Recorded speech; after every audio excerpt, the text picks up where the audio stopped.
Hey everyone, welcome back. The globe is changing incredibly fast right now, and today we're unpacking the state of the world as of July 7, 2026. We've got just about 5 minutes to trace some massive shifts happening across geopolitics, technology, and global markets. So let's jump right into today's explainer and see what's unfolding. Okay, let's dive into this first number, 165,000. That is the staggering year-to-date figure for tech sector layoffs we've seen across major players like Oracle, Meta, Microsoft, and Samsung. This really isn't just a market blip. We're looking at a massive structural shift in the global economy, and honestly, it anchors almost everything else we're going to unpack today. And that underlying economic tension, it's bleeding straight into the geopolitical arena. Over at the ongoing NATO summit in Ankara, President Trump has stated he is, quote, very disappointed with the alliance. He's currently pushing member nations for a pretty steep 5% GDP defense spending target, while also weighing a highly controversial F-35 fighter jet sale to Turkey, despite an existing congressional ban. And this brilliantly illustrates how interconnected these tensions really are, especially when multiple security crises erupt at the exact same time. On the eve of this very summit, Russian strikes in Kyiv killed at least 11 people. Meanwhile, over in the Strait of Hormuz, Iran attacked a cargo vessel after it ignored warnings. And all the way in the Pacific, Australia and Fiji just signed a mutual defense treaty, which they backed up with a missile test to counter growing military influence in the region. So while international borders are being tested, our technological boundaries are being pushed even harder. UN delegates in Geneva are now urgently calling for a binding international AI framework. They're actually warning of catastrophic harm if global regulation doesn't catch up. Domestically, the White House is finalizing its own voluntary safety framework, and Illinois just joined California and New York with a landmark AI law, effectively regulating about 40% of the entire U.S. market. You might be wondering why this sudden regulatory rush. Well, it comes down to severe threats like Jade Puffer. This is documented as the world's first fully autonomous AI ransomware attack, and it's driven entirely by large language models. It executes this entire four-step kill chain: reconnaissance, credential theft, lateral movement, and database encryption with absolutely zero human input. None. But the most terrifying part of all this? The sheer speed. 31 seconds.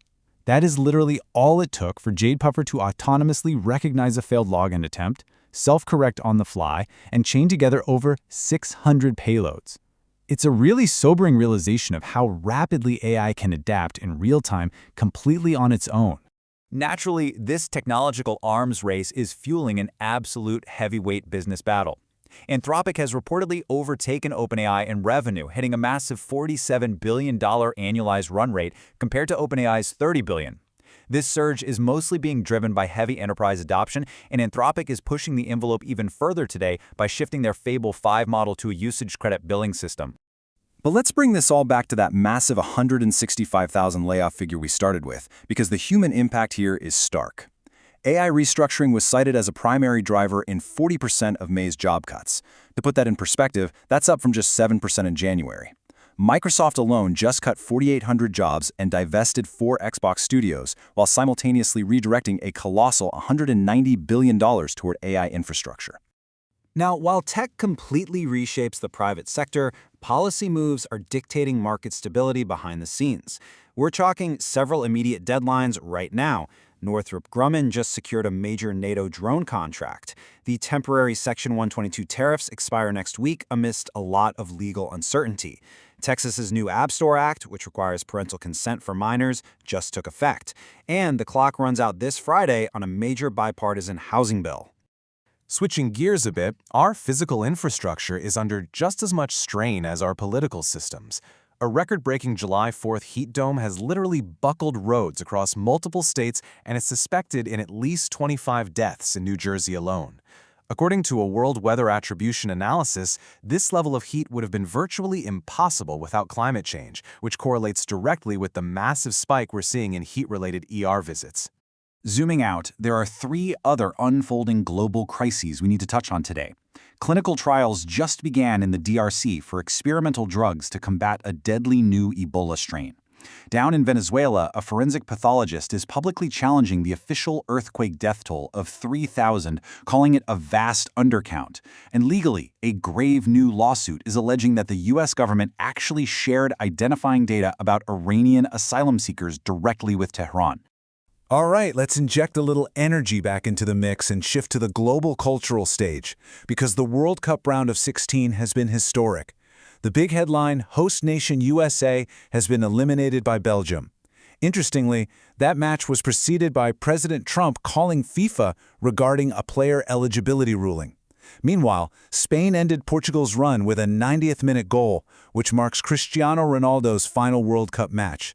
For today, definitely keep an eye on Argentina versus Egypt and Switzerland against Colombia. Finally, looking at the cultural horizon, the entertainment landscape is rapidly consolidating. The historic Paramount-Warner Bros. Discovery mega merger is targeting a Q3 close, which would create the largest U.S. entertainment conglomerate ever.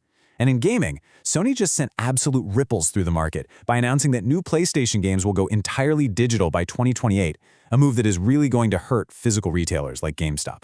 So, what does this all mean? As autonomous AI begins to dictate our markets and extreme climate events physically reshape our infrastructure, how will global alliances adapt to the fast-moving world of 2026? It's like a giant puzzle, and the decisions being made right now are absolutely crucial for defining the rest of this decade.